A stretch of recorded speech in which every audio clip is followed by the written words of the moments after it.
Do you believe that the right to keep and bear arms is a civil right? And to what extent do you think the additional firearms purchases last year were motivated in part by the riots we saw across the country as city after city in our country burned, as stores were looted, as police officers were murdered? To what extent do you think individual citizens wanted to be able to protect their own homes and their own businesses and their own families in the wake of the violence they were seeing unfold across our country?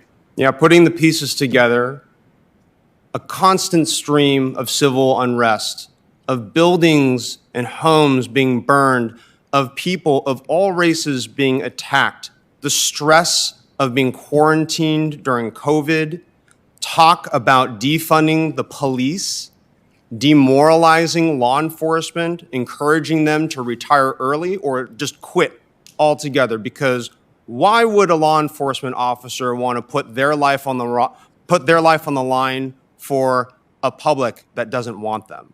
I can empathize with that. And so put on top of that the 149% increase in anti-Asian American violence. You betcha. Asian Americans are putting all these pieces together, just like all Americans are saying, this is a more dangerous society that we've experienced over the past year and that we're experiencing now.